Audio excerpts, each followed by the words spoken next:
Imagine entering a room and drawing everyone's attention, effortlessly steering through every conversation and resolving conflicts with ease. And picture yourself leaving such a powerful mark that you're being remembered even after you've left. That's the magic of mastering your emotions and unlocking your emotional intelligence. If you're not tapping into this incredible power yet, join me in this video where I share the transformative secrets to succeed in every facet of your life. So let's get started. Maya Angelou, an American poet and civil rights activist, once said, "I've learned that people will forget what you said. People will forget what you did, but people will never forget how you made them feel." There's so much truth to this beautiful quote of this incredible woman, highlighting the importance of striving to understand and manage our feelings to make a positive impact on ourselves and others. To start this video, I would like to share a story with you that might shock you. Have you ever seen someone lose their cool over something minor and you thought, wow, what got into them? Just recently, someone that I know has been physically attacked by a person about the age of 60 near their homes for using a power outlet. Yes, you've heard it right, a power outlet. This blew my mind and got me thinking how often people mismanage their feelings. To this day, it is inexplicable to me what could have upset that person so much about such a simple matter. I think emotional intelligence doesn't mean being emotional, but being smart with our emotions. This incident is a prime example for someone who clearly isn't smart about their emotions and doesn't know how to self-regulate them or control them. Imagine the attacker was in their 60s, a grown adult who, when you think about it, should be able to master and control their emotions accordingly. It's just sad that some people don't know how to express themselves and even resort to physical violence. It really shows that age doesn't necessarily equate to the level of emotional intelligence or maturity. And honestly, how can we blame them? How should they know how to handle their emotions? And by the way, this is definitely not an excuse for their behavior at all. Nevertheless, it brought the following thought to my attention again. No one is teaching us about emotional intelligence. No one. Even worse, in our society, people are only rewarded for intellectual intelligence, not only at work, but also in university. Surprisingly enough, we don't even learn about it in school, although you might think that school is supposed to prepare you for real life and help you live with integrity to make the world a better place. To be very honest with you, it was a great reminder for me that solidified the promise that I had made to myself already at the age of 15. I never want to be a grumpy, depressed, unfulfilled person lacking emotional intelligence when I'm in my 60s. I want to flourish, enjoy every precious moment, and live life to the fullest until the very day I die. So how do we get there? Let's first debunk a few myths about negative emotions. Understanding these myths has given me more perspective and fast-tracked my success in managing my emotions effectively. Negative emotions should be avoided at all costs. Not true. Negative emotions are part of being human.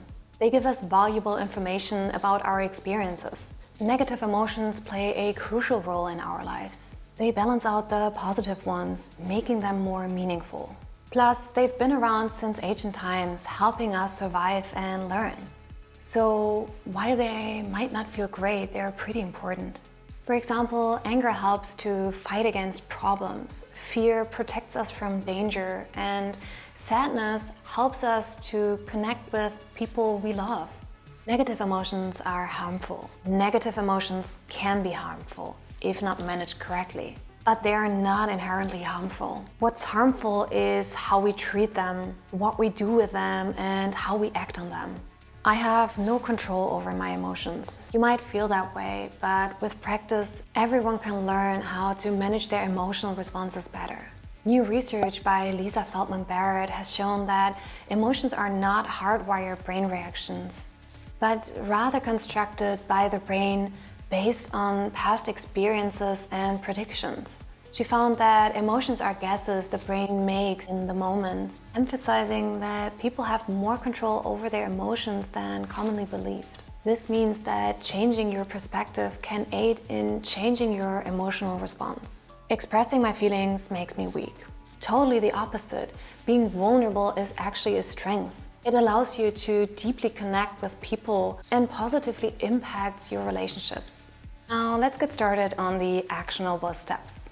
Step 1 is all about acknowledging your emotions.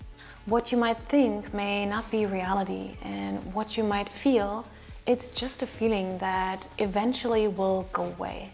You only make it worse if you try to push it away. I think it's important to note that while one does not have to dwell on certain situations, actually feeling your emotions is a big part of emotional intelligence. Emotions are your body's natural warning signals.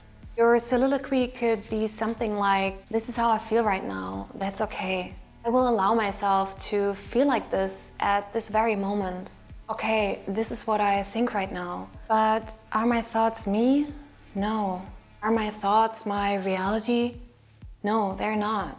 What you can control though is how you choose to respond to them. Start to develop a nuanced vocabulary for describing your emotions. Instead of labeling everything simply as good or bad, try to identify the emotion and the underlying causes. By getting specific about what we feel, we can find more effective solutions. For example, you're feeling jealous upon discovering your classmate's book publication. Start refining your feeling.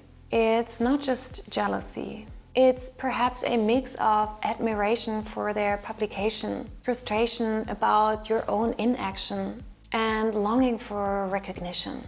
Acknowledging that this jealousy stems from your desire to achieve similar goals, you can decide to transform these feelings into constructive actions based on your refined feelings. Let's start with admiration. Reach out to congratulate them. Connecting might also provide insights or tips about the process that could be helpful. Next up is frustration and inaction. Set a small, achievable goal related to your writing aspirations. For instance, that could be brainstorming book ideas for 20 minutes or writing a blog post to get back into the habit of writing. And for longing for recognition, share some of your recent work or achievements on social networks or with friends and family to garner feedback and possibly acknowledgement. By continuously reflecting on and adjusting your actions, you use this experience to fuel your personal growth and diminish the negative impact of jealousy. This proactive approach does not only alleviate negative emotions, but also propels you towards your success. Recognize that emotions are dynamic and subject to change.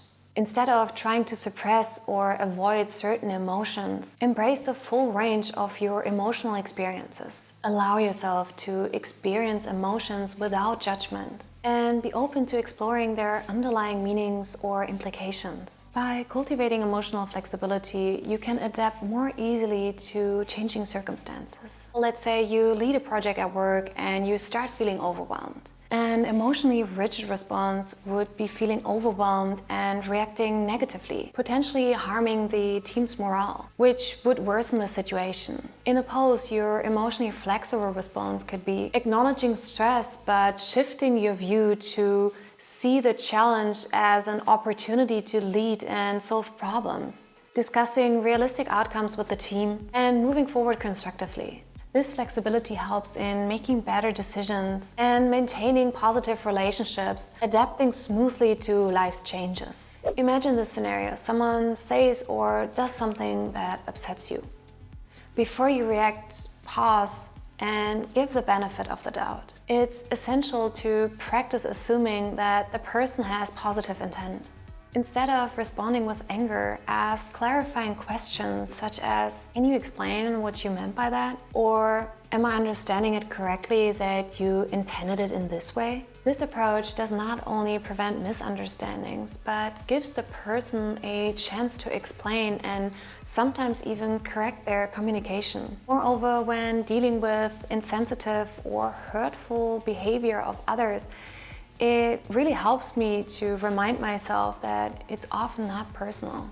Projection is a common psychological behavior where people blame others for feelings they actually have themselves without realizing it. By understanding this, you can mitigate the impact of their words or actions on your feelings. This perspective was invaluable to me and helps me up until this very day to not take everything too personally.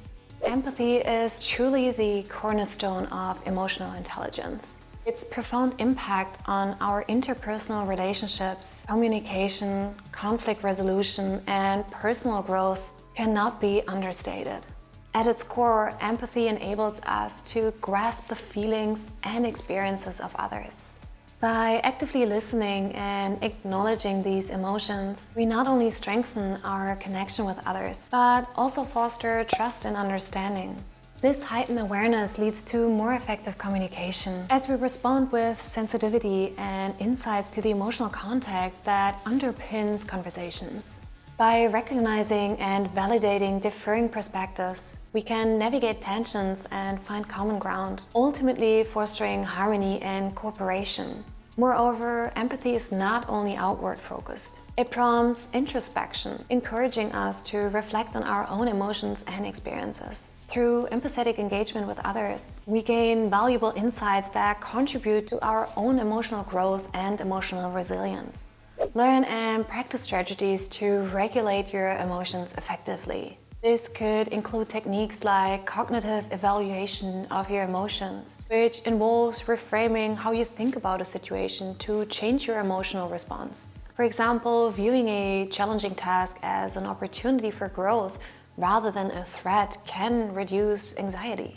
Or mindfulness. Observe your thoughts and feelings without judgment. Let's see how this could look like in practice. Imagine you're at work and you've just received critical feedback from your manager during your performance review. The feedback points out several areas where your performance has not met expectations. Initially, your response is a mix of disappointment, hurt, and anger. You feel a surge of defensiveness and have the urge to argue or withdraw. So what would you do? First off, acknowledge your emotions. Recognize and name your emotions without judgment. Say to yourself, I'm feeling hurt and defensive right now. That's okay. It's natural to feel this way when faced with critical feedback.